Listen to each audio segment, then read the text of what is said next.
विद्यार्थी मित्रांनो नमस्कार. अमृतकुंभ क्लासच्या YouTube चॅनलमध्ये आपल्या सर्वांचं स्वागत आहे. विद्यार्थी मित्रांनो, आज तुमच्यासाठी नवीन काय आहे तर 8वी 9वी आणि 10वी या तीनही वर्गाचे संस्कृत या विषयाचे आपण व्हिडिओज बनवतो आहोत. सुरुवात 10वी पासून केली आहे. साहजिकच महत्त्वाचं वर्ष आहे आणि या कामात सर्वात महत्त्वाचे व्यक्ती माझ्यासोबत आहेत.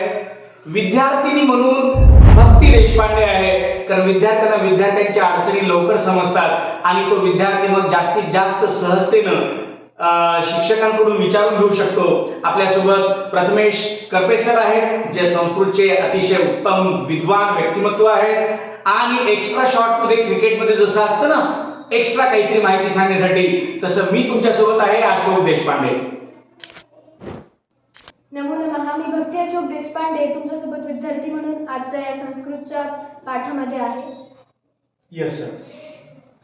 आज आपण 10वीचा पहिला पाठ शिकणार आहोत, ज्याचं नाव आहे आद्य कृषक पृथुवैन्य. म्हणजे काय तर पहिला शेतकरी पृथुवैन्य. भागवत महापुराणामध्ये आणि तसेच ऋग्वेदातील काही वैदिक ग्रंथांमध्ये सुद्धा ही कथा आलेली की वेन नावाचा एक राजा असतो आणि या वेन राजाचा पुत्र हा पृथू नावाचा राजा आहे, पृथुवैन्य. म्हणून त्याला वैन्य असा शब्द प्रयोग केलेला आहे. तो वेन राजाचा पुत्र आहे म्हणून. याने काय केलं की याच्या राज्याच्या कार्यकाळामध्ये, हा ज्यावेळेस राजा होता त्या कार्यकाळामध्ये याने शेतीला प्रारंभ केला. शेती कशा पद्धतीने करावी हे जगाला सांगितलं.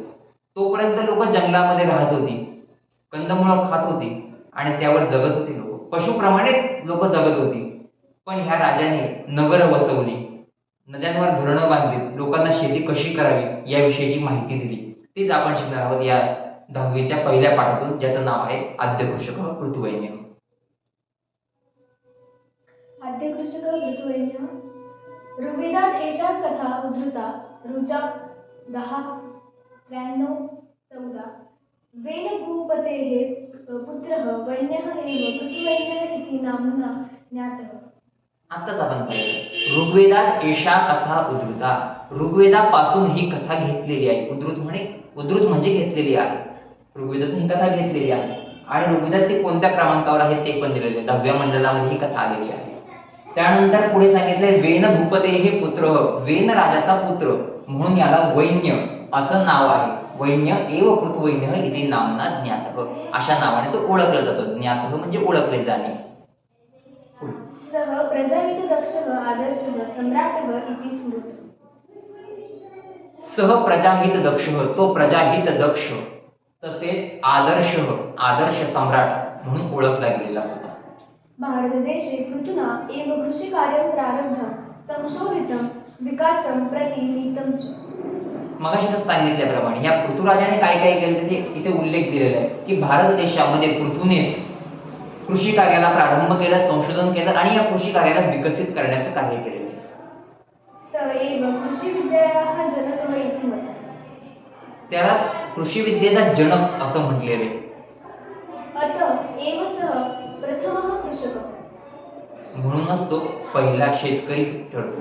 विद्यार्थी मित्रांनो, तुमच्या लक्षात येत असेल की ऋग्वेद, यजुर्वेद, सामवेद आणि अथर्ववेद या चारही वेदांमध्ये भारतीय संस्कृतीचं गुणगान मोठ्या प्रमाणावर आहे. या चारही वेदांमध्ये वेगवेगळ्या पद्धतीनं भारतीय संस्कृती कशी विकसित होत गेली आणि कशी विकसित होतीच पूर्वीपासून याचंही गुणगान आहे. हा पाठ ऋग्वेदाच्या माध्यमातून घेण्यात आलेला आहे आणि या पाठामध्ये या विश्वाचा पहिला शेतकरी कोण याचा उल्लेख आहे. निश्चितच विद्यार्थी मित्रांनो, तुमच्या लक्षात येत असेल की याच देशामध्ये या विश्वाचा पाया, विकसिततेचा पाया घालणारा देश आहे आपला भारत देश. हे आपल्याला यावरून लक्षात यायला मदत होईल. जेही ज्ञानाच्या सगळ्या शाखा आहेत त्या या चारही वेदांमध्ये आणि धनुर्वेद आणि आयुर्वेद या वेदांमध्ये आपल्याला सामावलेल्या दिसतात आणि त्याचाच अभ्यास अतिशय सूक्ष्म पद्धतीनं या पाठाच्या माध्यमातून आपण करत आहोत.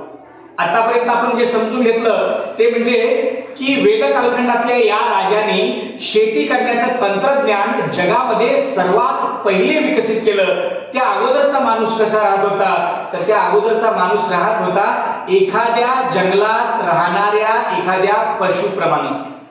संस्कार, संस्कृती, जीवन पद्धती, विचारधारा कसल्याही प्रकारच्या गोष्टी नव्हत्या, तेव्हा एका वेगळ्या पद्धतीला सुरुवात करण्याची सुरुवात भारत देशाने केली. जगाला नव्या संस्काराची जोड दिली आणि कृषीमधलं जे तंत्रज्ञान आज जगभर विकसित होतंय त्याचीही पायाभरणी भारतच या देशामध्ये झाली आहे. हा धडा आपल्याला या माध्यमातून पाहायला मिळतोय. सर, नक्कीच सर, ह्या विश्वामधल्या अनेक गोष्टी भारतामध्येच प्रकट झालेल्या आहेत. अनेक शास्त्र आहेत जे भारतामध्ये निर्माण झाले, त्यापैकीच कृषीशास्त्र हे सुद्धा एक आहे जे भारतात निर्माण झालं. बघूया आपण पाठाकडे जाऊया. भूपालः नाम पृथ्वैन्यः धरायां प्रथमः अभिषिक्तः सम्राट. भूपालः म्हणजे जमिनीला पालन करणारा. भू म्हणजे जमीन आणि पालह म्हणजे पालन करणारा, जमिनीचं पालन करणारा किंवा जमिनीवर ज्याचा अधिकार आहे असा म्हणजे राजा. भूपः, भूपालः, नृपः असे समानार्थी शब्द आहेत राजाच्या संदर्भाने. असा असलेला पृथुवैन्य नावाचा हा राजा आहे. पृथुवैन्याचा अर्थ आपण मगाशी कधी बघितला, असा राजा. पुढे शब्द आहे नाम. नाम शब्दाचा अर्थ तो म्हणजे. राजा पृथुवैन्य म्हणजे धरायाम, पृथ्वीवरील. प्रथमः अभिषिक्तः सम्राट, सर्वात पहिला असा सम्राट ज्याचा अभिषेक झालेला आहे, पहिला अभिषिक्त सम्राट. त्या अगोदर समूहांचे प्रमुख किंवा टोळ्यांचे प्रमुख लोक होते, पण असा हा राजा आहे की ज्याचा सर्वात प्रथम अभिषेक झालेला आहे, असा हा सम्राट होता पृथुवैन्य. प्रयाग क्षेत्रे पृथुरूपस्य राजधानी आसीत्. राज्याभिषेक समये चारणाः पृथुरूपस्य स्तुतिं गातुम् उत्सुकाः. प्रयाग क्षेत्रे, सप्तमी विभक्ती आहे ती क्षेत्र शब्दाची. प्रयाग क्षेत्रामध्ये, प्रयाग म्हणजे काय, जेथे दोन किंवा त्याहून अधिक नद्यांचा संगम होतो त्या संगम ठिकाणाला प्रयाग असं नाव देण्याची प्रथा आपल्याकडे आहे. अनेक प्रयागांचे प्रकार आहेत. देवप्रयाग आहे, रुद्रप्रयाग आहे, कर्णप्रयाग आहे, वेगळे. त्याच पद्धतीने ते प्रयाग क्षेत्र म्हटलंय. प्रयाग म्हणजे गंगा, यमुना आणि सरस्वती या तिघांचा संगम झालेला आहे असं ठिकाण प्रयागराज. या प्रयाग क्षेत्रामध्ये पृथुनृपस्य राजधानी असेल. या पृथुराजाची राजधानी होती. पृथुनृपस्य षष्टी विभक्ती सांगितली. पृथुनृपस्य राजधानी असेल, त्याची राजधानी होती. तदा पृथुः आज्ञापयत् तिष्ठन्तु चारणाः. यावत् मम सद्गुणाः न प्रकटीभवन्ति तावदहं न स्तोतव्यः.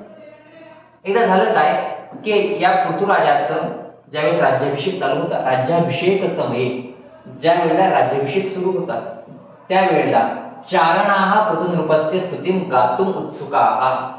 पृथुराजा जो होता या पृथुराजाची स्तुती चारणाः, चारण म्हणजे स्तुती गायक, बंदिवान. पूर्वीच्या काळी राजांचे काही बंदिवान असायचे, त्यांना स्तुती गायक असं म्हणतात, स्तुती पाठक असं म्हणतात.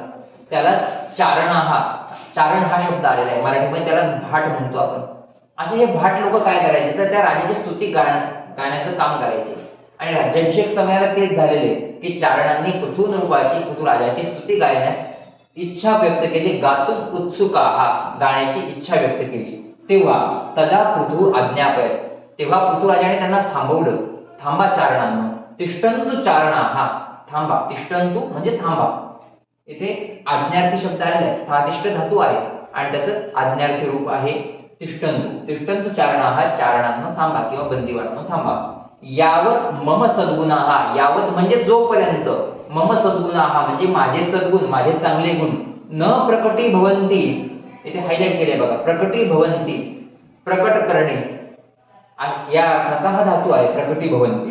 जोपर्यंत माझे सद्गुण प्रकट होत नाही तोपर्यंत तावद अहम न स्तोतव्यः, तोपर्यंत माझी स्तुती करू नका.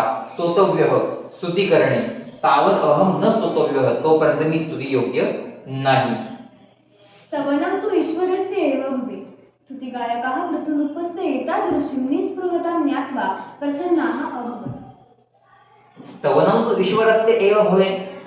बघा कशा पद्धतीने राजाचं जे कर्म आहे, राजा कशा पद्धतीने वागतोय ते आपल्याला दिसते. त्याची निस्पृहता आपल्या लक्षात येते की तो त्या चारणांना, त्या बंदिवानांना म्हणतोय स्तवनं तु ईश्वरस्य एव भवेत्. जे स्तवन आहे, जी स्तुती आहे ती ईश्वराचीच करावी, इतरांची करू नये. स्तुती अथवा निंदा करावी देवाची, या पद्धतीने हा राजा या ठिकाणी सांगतोय आपल्याला. स्तुती गायकाः पृथुनृपस्य एतादृशीं निस्पृहतां ज्ञात्वा प्रसन्नाः अभवन्. जे स्तुती गायक होते हे स्तुती गायक पृथुराजाची या प्रकारची निस्पृहता जाणून ज्ञात्वा शब्द आलाय, त्वांत अव्यय आहे, ते हायलाइट केलेले बघा. ज्ञात्वा शब्द आहे हा त्वांत अव्यय आहे, जाणून या अर्थाने हा धातू आहे. प्रसन्न हा अभवन, प्रसन्न झाले म्हणजे काय झालं की जे चारण लोक होते, जे स्तुती गायक होते, हे पृथुराजाची जी काही म्हणणं आहे, पृथुराजाची ही निस्पृहता आहे, हे पाहून प्रसन्न झाले. एकदा पृथुराजः स्वराज्ये भ्रमणम् अकरोत्. भ्रमणसमये तेन दृष्टं यत् प्रजाः अतीवकृशाः अशक्ताः च. पहिला जो परिच्छेद होता, या पहिल्या परिच्छेदामध्ये राज्याभिषेक समयाची माहिती आहे, ऋतुवैन्याविषयीची माहिती आपण बघितली. पुढे त्याचा राज्याभिषेक झाल्यानंतरचा कार्यकाळ वर्णित केलेला आहे. बघा काय म्हणताय, एकदा पृथुराजः स्वराज्ये भ्रमणम् अकरोत्. एकदा झालं असं, मराठीमध्ये सुद्धा एकदा शब्द आहे, संस्कृतमध्ये पण एकदा हा शब्द आहे. एकदा पृथुराजः स्वराज्ये भ्रमणम् अकरोत्, स्वराज्य म्हणजे स्वतःचे राज्य. अशा या स्वराज्यामध्ये तो भ्रमण करत होता, भ्रमणम् अकरोत्, भ्रमण करत होता. अकरोत् हा जो शब्द आहे हा भूतकाळामध्ये आहे, क्रू धातू आहे. भ्रमण समये तेन दृष्टम यत् प्रजाः अतीव कृशाः अशक्ताः च, की भ्रमण करण्याच्या वेळेला त्याने पाहिलं, तेन दृष्टम त्याने पाहिले, यत् जसे काय पाहिले त्याने, प्रजाः अतीव कृशाः अशक्ताः च, प्रजा ही अत्यंत कृश आणि अशक्त झालेली त्याने पाहिली. ताः प्रजा पशुः जीवन्ति निकृष्टान्नं खादन्ति तद् दृष्ट्वा राजा चिन्ताकुलः जातः. त्याने काय पाहिले, तेन दृष्टम यत् त्याने पाहिले की प्रजा ही अतीव कृश अशक्त झालेली आहे. ताहा प्रजाः पशुवत जीवन्ति, त्याची जी काही प्रजा आहे ही पशूंप्रमाणे जगत आहे. पशुवत जीवन्ति, जीवन नावाचा धातू आहे, जगणे या अर्थाने, आणि त्याचा अर्थ होतो जगणे. पशुवत जीवन्ति, पशुप्रमाणे जगत होते. निकृष्ट अन्नम खादन्ति, निकृष्ट अन्न खात होते. निकृष्ट म्हणजे चांगलं नसलेलं. आताच्या काळात निकृष्ट म्हणजे शिळ झालेलं अन्न किंवा खराब अन्न, ज्याचा मनुष्याच्या शरीराला काही उपयोग होत नाहीये, असं अन्न ते खात होते. निकृष्ट अन्नम खादन्ति तत् दृष्ट्वा, ते पाहून राजा चिंताकुलः जातः, राजा चिंताकुल झाला, चिंताकुल झाला. तदा पुरोहितो वदति, हे राजन्, धनधान्यादि सर्वं वस्तु जातं वस्तुतः वसुंधरायाः उदर एव वर्तते तत् प्राप्तुं यतस्व. मग या राजाने काय केलं की ते पुरोहितांकडे गेले. त्यांचे जे कोणी राजपुरोहित असतील, राजगुरू असतील, त्या गुरूंकडे गेले. त्यांना या संबंधाची सर्व वार्ता सांगितली. तेव्हा पुरोहित म्हणू लागले, तदा पुरोहितः अवदत्, तेव्हा पुरोहित म्हणाले, हे राजन, हे राजा, धनधान्यादी सर्व वस्तू जातम, धन धान्य आदी सर्व वस्तुजात म्हणजे सर्व वस्तू, वस्तुतः वसुंधरायाः उदर एव वर्तते, की पृथ्वीच्या पोटामध्ये, उदरे एव पृथ्वीच्या पोटामध्ये प्रकट होतात. तत् प्राप्तुम यतस्व, ते प्राप्त करण्यासाठी प्रयत्न कर. यतस्व प्रयत्न करणे या अर्थाने आज्ञार्थी रूप आलेलं आहे यत धातू. तदा पृथुरूपेण तदर्थं धनुः सज्जीकृतो.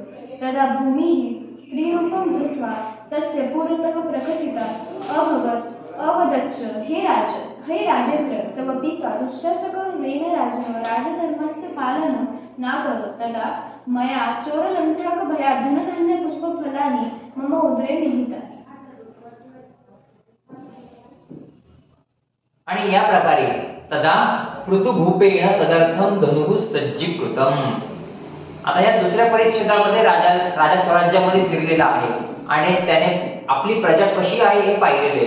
राजाचं महत्त्वाचं कार्य असतं की प्रजा सुखी कशी राहील, या पद्धतीचं कार्य राजाला करावं लागतं.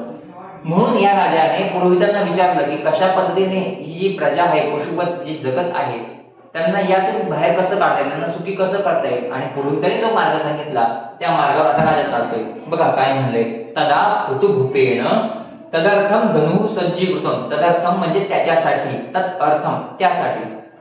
तेव्हा पृथुराजाने त्यासाठी धनुः सज्जीकृतम, धनुः म्हणजे धनुष्य, धनुष्य सज्ज केला.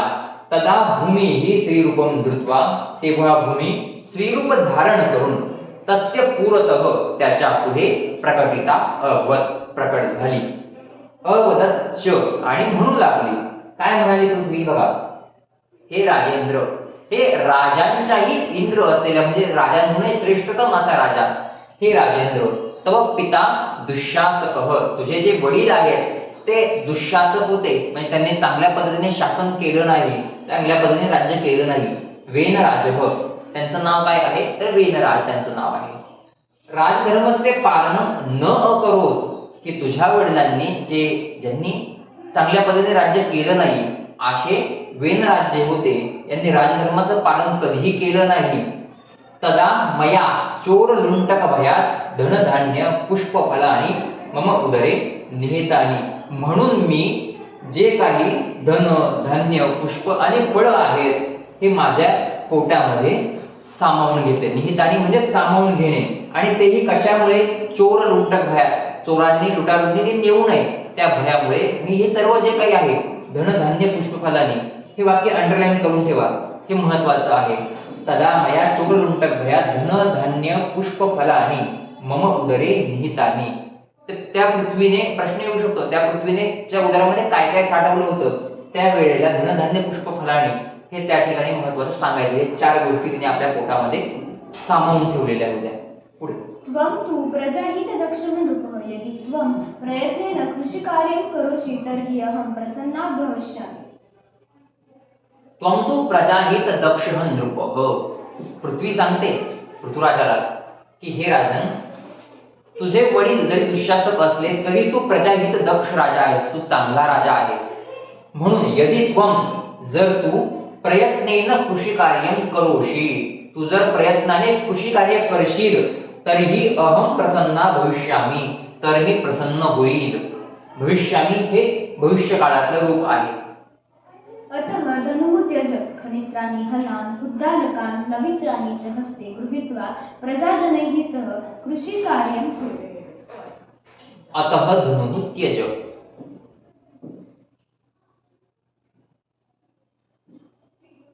अतः धनुत्यज म्हणजे आता धनुष्य त्याग.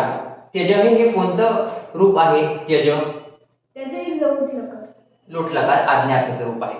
बघा मुलांना, त्यज त्या पृथ्वीने आज्ञा केलेली आहे. आज्ञार्थाचे रूप 2 प्रकारे वापरता येतात. एक म्हणजे ते विनंतीसाठी वापरतात आणि दुसरी आज्ञा करण्यासाठी. ज्या वेळेला आपण एखाद्या व्यक्तीपेक्षा मोठे असू वयाने आणि लहान व्यक्तीला जर सांगायचं असेल तर त्याला आपण आज्ञा करतो, आणि आपण ज्या वेळेला लहान असू आणि मोठ्या व्यक्तीला काही सांगायचं असेल, आज्ञा करायची असेल तर त्यावेळेस आपण विनंती करतो. जसे की मी आतमध्ये येऊ का, या अर्थाचं सुद्धा वाक्य आपण लोटलकारामध्ये घेऊ शकतो. बघा पुढे, खनित्राणी फलान उद्दालकान लवित्राणी च हस्ते गृहीत्वा प्रजाजनैः सह कृषिकार्यं कुरु. खनित्राणी म्हणजे खण्याचं साहित्य आहे ते त्यांनी घेतलेलं आहे. काय काय घेतलंय? खनित्राणी म्हणजे त्यांनी कुदळ घेतलेली आहे. त्यानंतर हलान, खनित्राणी म्हणजे पावलं, हलान म्हणजे नांगर,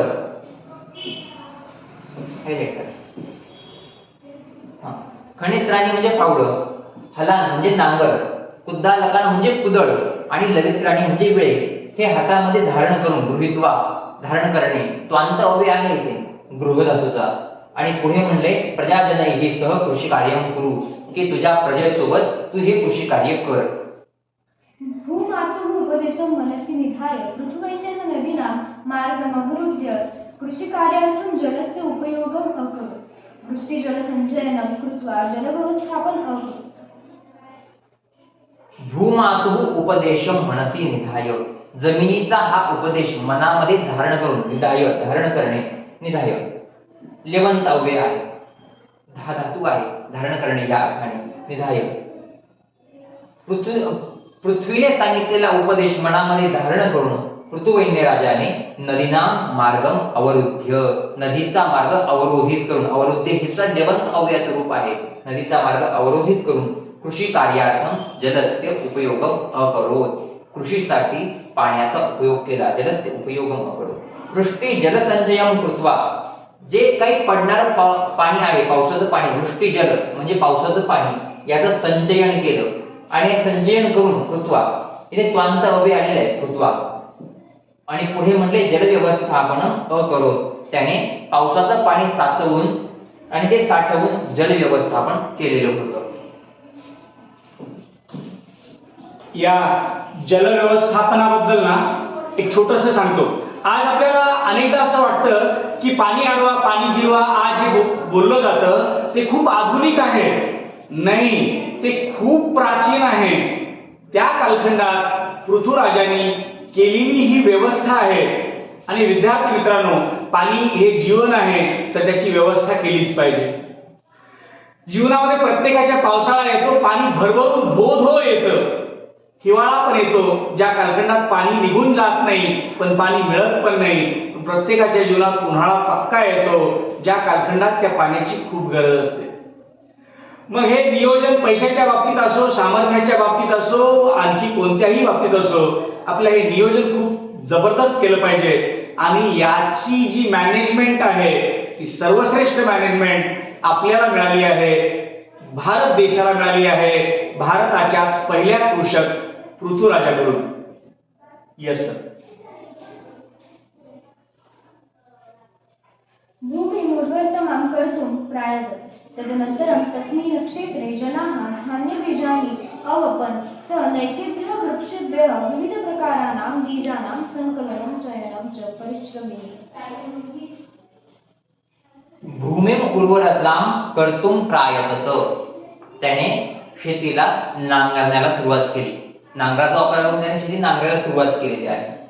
तदनंतरम तस्मिन क्षेत्री, त्यानंतर त्या क्षेत्रामध्ये धान्य बीजानी अवपन. वप धातू आहे. वप धातू म्हणजे पेरणे. धान्य बीज त्याने पेरायला त्या सर्वही लोकांनी, त्या प्रजेमध्ये जे लोक आहेत ते सुद्धा पृथ्वीराजाला मदत करतायत. आणि हीच मदत घेऊन पृथ्वीराजाने त्या क्षेत्रामध्ये, क्षेत्र शब्दाचा अर्थ होतो शेत, त्या शेतीमध्ये धान्य बीज, जे धान्याच्या बिया होत्या त्या पेरायला प्रारंभ केला. सह नैकेभ्य वृक्षेभ्य विविध प्रकाराणां बीजानां संकलनं चयनं च परिश्रमेण अकरोत. त्याने काय काय केलंय, तर या शेतीच्या संदर्भात जे जे कार्य आहे ते दिलेले आहे बघा. सह नैकेभ्य वृक्षेभ्य विविध प्रकाराणां बीजानां संकलनं अकरोत. काय केलं की अनेक वृक्षांचे जे काही बीज आहे, जे काही फळांमध्ये ज्या काही बिया आहेत, या बियांचं संकलन केलं. त्यानंतर संकलित केले, पण त्यानंतर काय केलं, संकलन करून ते निवडलं आणि निवडून त्यावर परिश्रम केलं, म्हणजे प्रयत्नाने त्याची विभागणी केली आणि ते पेरलं. अनन्तरं बीजानां संस्करणं कृत्वा वपनम् अकरोत्. पर्जन्यानन्तरं बीजेभ्यः अंकुराः उद्भूताः. त्या राजाने, आपण पाहिलंय त्या राजाने कशा कशा पद्धतीने कार्य केले. बीजांचं संकलन केलं, बिया गोळा केल्या, त्यांची निवड केली, योग्य बिया त्यातून शोधून काढल्या, त्यावर संस्करण केले. इथे म्हटले अनंतरम बीजानां संस्करणं कृत्वा. बियांवर संस्करण केली. संस्करण म्हणजे काय, तर काही बिया तशा पेरल्यानंतर झाड उगवत नाही, त्यामध्ये काही प्रकारचे बदल करावा लागतो. काहींना दुधामध्ये भिजत घालावं लागतं, काहींना गोमूत्रामध्ये भिजत घालावं लागतं. या पद्धतीच्या वेगवेगळ्या क्रिया त्यामधून आहेत. मग असे संस्कार त्याने केले आणि त्या बियांना पेरले. वपनम अकरोत, बिया पेरल्या. पर्जन्यानंतरम बीजेभ्य अंकुराः उद्भूताः. पाऊस पडल्यानंतर त्या बियांमधून अंकुर प्रकट झाले.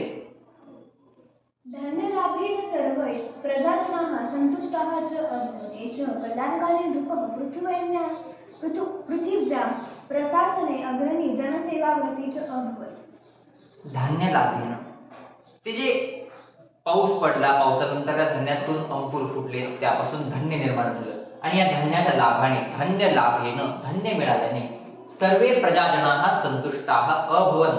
सर्व जे प्रजाजन होते, सर्व प्रजेचे लोक होती, ही संतुष्ट झाली, आनंदी झाली. एषः कल्याणकारी नृपः पृथिव्यां प्रशासने अग्रणी जनसेवाव्रती च अभवत्. असा हा कल्याणकारी राजा जनसेवाव्रती म्हणजे जनतेचं कार्य करण्यामध्ये अग्रणी होता. असा हा राजा कल्याणकारी होता आणि पृथ्वीच्या प्रशासनामध्ये अग्रणी होता, जनसेवाव्रती होता.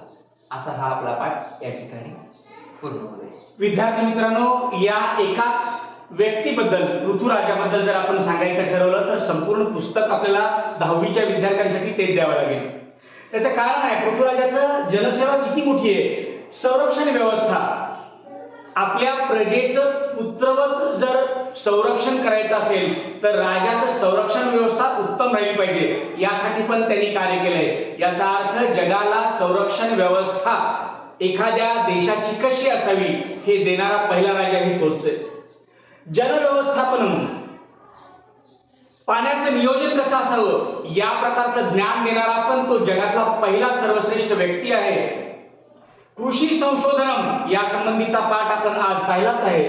आरोग्य सुविधा जगात कशा असाव्या, कोणते आजार, कशा प्रकारचे उपचार, या विषयावरही त्याचं काम आहे.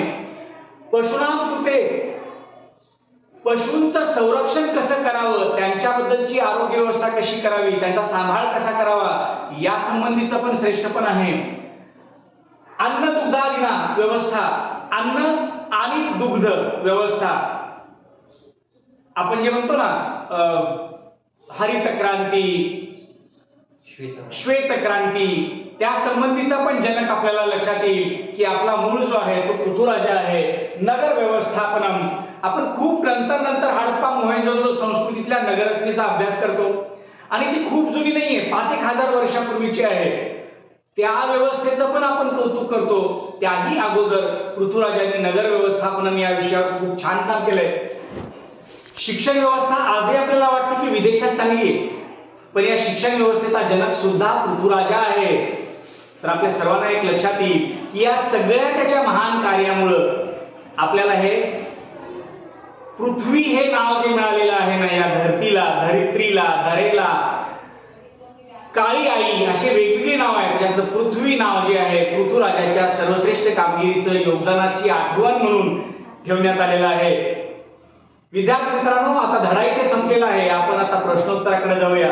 आपण बनवताना प्रत्येक भाग असा बनवतोय की धडा त्याच्याबरोबर प्रश्नोत्तर, पण त्यातला व्याकरणाचा भाग लगेचच्या लगेच समजेल असं नाहीये. व्याकरणासाठी आपण अजून वेगळे व्हिडिओज बनवणार आहोत, परंतु त्या धड्याकडची प्रश्नोत्तर समजून घेताना तेवढं व्याकरण अपेक्षित आहे, तेवढं आपण सुरुवात करूया. Yes sir.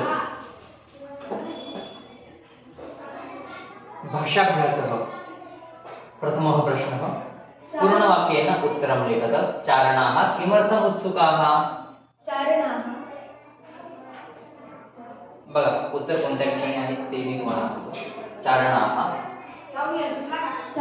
पृथ्वीरूपस्य स्तुतिं गातुम् उत्सुकाः. हा प्रश्न विचारलेला आहे, चारणाः किमर्थम् उत्सुकाः. जे स्तुतिगायक आहे ते कशासाठी उत्सुक आहे?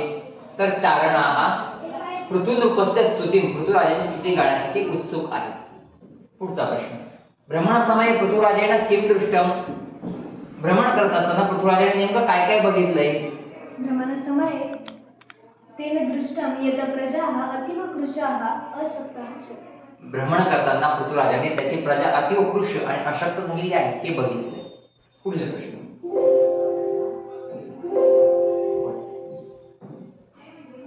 वसुंधरायाः उदरे किं वर्तते? वसुंधरायाः म्हणजे पृथ्वीच्या पोटामध्ये काय काय आहे? धनधान्य पुष्पफलानि मम उदरे निहितानि. पृथ्वीच्या पोटामध्ये धनधान्य, पुष्प आणि फळं हे पृथ्वीच्या पोटामध्ये आहेत, हे आपण बघितले. स्त्रीरूपं धृत्वा पृथ्वीरूपस्य पुरतः का प्रकटिता अभवत्? स्त्रीरूप धारण करून पृथ्वीराजाच्या समोर कोण प्रकटित झालं? स्त्रीरूपं धृत्वा भूमातुः पृथ्वीरूपस्य. पृथ्वीरूपाच्या समोर स्त्रीरूप धारण करून पृथ्वी प्रकट झालेली आहे इथे दिले. तथा भूमी स्त्रीरूपं धृत्वा तस्य पुरतः प्रकटिता अभवत्. पुढील प्रश्न, पृथुवैन्यः कृषिकार्यार्थं जलस्य व्यवस्थापनं कथम् अकरोत्? पृथ्वीराजाने जलाचे व्यवस्थापन कशा पद्धतीने केले? भूमातुः उपदेशं मनसि पृथ्वीरूपः नदीनां मार्गम् अवरुद्ध्य कृषिकार्यार्थं जलस्य उपयोगम् अकरोत्. वृष्टिजलसञ्चयनं कृत्वा जलव्यवस्थापनं अकरोत्. पृथ्वीचा उपदेश मनामध्ये धारण करून या पृथ्वीराजाने पाण्याचं व्यवस्थापन कशा पद्धतीने केले हे या दोन ओळींमध्ये आपल्याला बघायला मिळतं. पुढील प्रश्न, आता पुढचा प्रश्न आहे माध्यम भाषेया उत्तरत. माध्यम भाषेमध्ये उत्तर लिहा. जे इंग्लिश मीडियमला असेल त्यांनी इंग्लिश मध्ये लिहायचं असतं, जे मराठी मीडियमला असतील त्यांनी मराठीमध्ये लिहायचं असतं. भूमाता पृथुवैन्यम किम उपादिशत? पृथ्वीने पृथ्वीला काय उपदेश केला? सांग मुक्ती.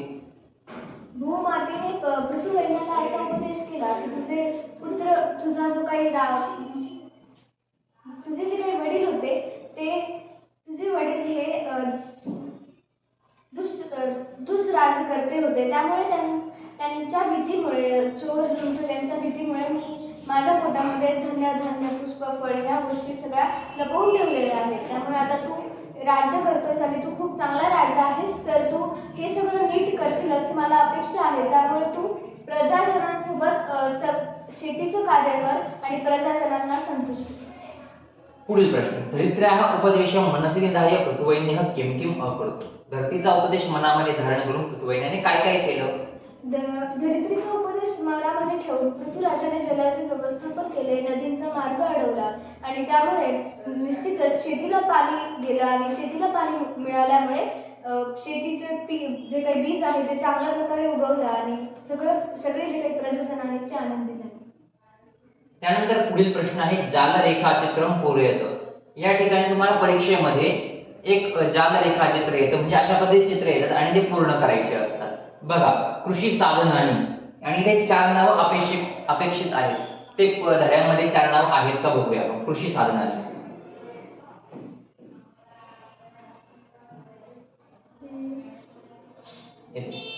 खनित्राणी, हलान, उद्दालकान, लवित्राणी हे 4 कृषी साधनं आपल्याला सांगितलेली आहेत.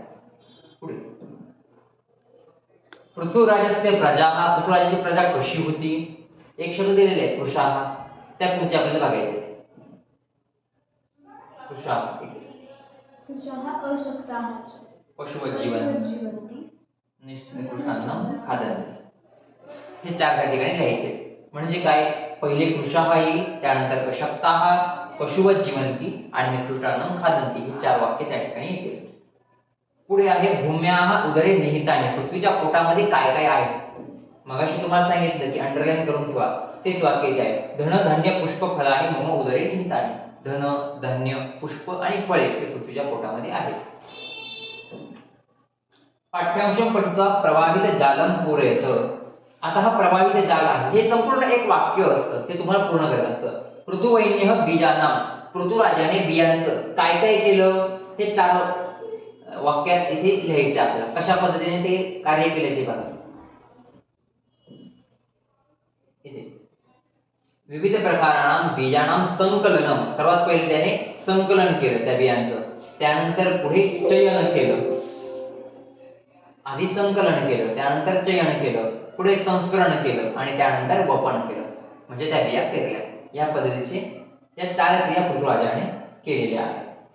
पुढचा प्रश्न. प्रश्न निर्माणं कुरुत. प्रश्न निर्माण करा. प्रयाग क्षेत्रे पृथुराजस्य राजधानी आसीत. प्रयाग क्षेत्र या शब्दाखाली अंडरलाईन आहे, म्हणजे हे उत्तर आलं पाहिजे. मग कशा पद्धतीने आपण प्रश्न विचारू शकतो सांगा. याचं उत्तर तुम्ही सांगाल का? प्रयाग क्षेत्रे, इथे क्षेत्र शब्दाची सप्तमी विभक्ती आलेली. प्रयाग क्षेत्र म्हणजे ठिकाण तुम्हाला दाखवायचंय. प्रश्न असा होईल की पृथुराजाची राजधानी कोठे होती. आता कोठे या शब्दासाठी संस्कृतमध्ये पुत्र हा शब्द प्रयोग वापरतात, म्हणून आपण असं म्हणू शकतो पृथुराजाची राजधानी पुत्र असेल, कोठे होती. पुढे आहे प्रजाः पशुवज्जीवन्ति. प्रजा कशी जगत होती. कथम हा शब्द येऊ शकतो. कथम येईल, कीदृशम येईल. कीदृशम तिथे महत्वाचं आहे. प्रजाः कीदृशम जीवन्ति. प्रजा कशी जगत होती. धनधान्यादि सर्वं वस्तुजातं वसुंधरायाः उदर एव वर्तते. वसुंधरायाः हे षष्ठी विभक्तीचं रूप आहे वसुंधरेच्या. सांगा बरं मग इथे काय होईल. इथे कस्या येऊ शकतं. बरोबर. धनधान्यादि सर्व वस्तुजातं, परंतु वसुंधरा हा शब्द स्त्रीलिंगी आहे. का हे रूप लागेल ते काचे रूप. मग त्या ठिकाणी धनधान्यादि सर्व वस्तुजातं वसुंधरायाः एव वर्तते. वसुंधरायासाठी षष्ठी विभक्तीचं रूप त्या ठिकाणी लागणार आहे. पुढे पर्जन्यानंतरं बीजेभ्यः अंकुराः उद्भूताः. पर्जन्यानंतर बियांपासून अंकुर उत्पन्न झाले, अंकुर प्रकट झाले. इथे केभ्यः शब्द येईल. पर्जन्यानंतरं केभ्यः अंकुराः उद्भूताः. कशापासून अंकुर प्रकट झाले असा प्रश्न निर्माण होऊ शकतो. पुढील प्रश्न. ज्यानुसारं कृतीः कुरुत. पृथुवैन्यस्य निस्पृहतां ज्ञात्वा स्तुतिगायकाः प्रसन्नाः अभवन्. पूर्वकालवाचक त्वांत अव्ययं निष्कासयत्. पूर्वकालवाचक जे त्वांत अव्यय आहे ते शोधून लिहा असं सांगितले गेले. सांगा इथे त्वांत अव्ययाचे रूप कोणते आहे. हे त्वांत अव्ययाचे रूप आहे ज्ञात्वा. ज्ञात्वा हे त्वांत अव्ययाचे रूप आहे. पुढील प्रश्न. त्वं प्रयत्नेन कृषिकार्यं करोषि. त्वं स्थाने भवानी योजयत. त्वं या शब्दाच्या जागेवर तुम्हाला भवान शब्द वापरायचा आहे. बघा बरं काय होतं. भवान प्रयत्नेन कृषी कार्य करोमी किंवा करोती येऊ शकतं. ठीक आहे. भवान प्रयत्नेन कृषी कार्यम करोति. उत्तम पुरुषाचं ते रूप आहे, त्यामुळे तिथे करोशीच्या ऐवजी करोति हा शब्दप्रयोग येईल. त्वं धनुः त्यज. त्वं स्थाने भवान योजयेत. भवान धनुः त्यजतु असं उत्तर येईल. उत्तमं. त्यजतु. भूमातुः उपदेशं मनसि निधाय पृथ्वैन्यः कृषिकार्यम् अकरोत्. भूमातुः स्थाने भूमी शब्दस्य योग्यं रूपं लिखत. भूम्याः उपदेशं मनसि निधाय पृथ्वैन्यः कृषिकार्यम् अकरोत्. बघा, भूमातुः हे षष्टीचं रूप आहे. भूमातेचा उपदेश या अर्थाने, म्हणून भूमी शब्दाचा षष्टी आपण घेतली. भूम्याः उपदेशं मनसि निधाय. भूमातेचा उपदेश मनामध्ये धारण करून पृथ्वीराजाने कृषिकार्य केले. प्रजाजनैः सह कृषिकार्यं कुरु. लकारं लिखत. लकार लोट लकार. लोट लकार आज्ञार्थी हे रूप आहे. अहम प्रसन्ना भविष्यामि. दृढस्थाने लिंग प्रयोग कुरुतम. तर माझी अशी इच्छा आहे की विद्यार्थ्यांना या प्रश्नाबाबत तुम्ही मार्गदर्शन करावं. अहम प्रसन्ना भविष्यामि. भविष्यामि हे भविष्य काळाचं रूप आहे, दृढ लकाराचं रूप आहे. येथे आपल्याला लिंग लकार वापरायचा आहे. लिंग लकार म्हणजे भूतकाळाचं रूप, बरोबर. आणि तिथे आपल्याला भूतकाळ वापरायचा आहे. अहम प्रसन्ना अभवत असं त्या ठिकाणी रूप येईल. पुढे भूमिः स्त्रीरूपं धृत्वा तस्य पुरतः प्रकटिता अभवत. पूर्वकालवाचक त्वांत अव्ययं निष्कासयत. या ठिकाणी धृत्वा हे धृत्वा हे त्वांताव्याचं रूप आहे. उत्तमं. मेलनं कुरुत. विशेषणं विशेष्य यांच्यात जोड्या लावायच्या आपल्याला. बघा, कृशाहाच प्रजाः येणार आहे.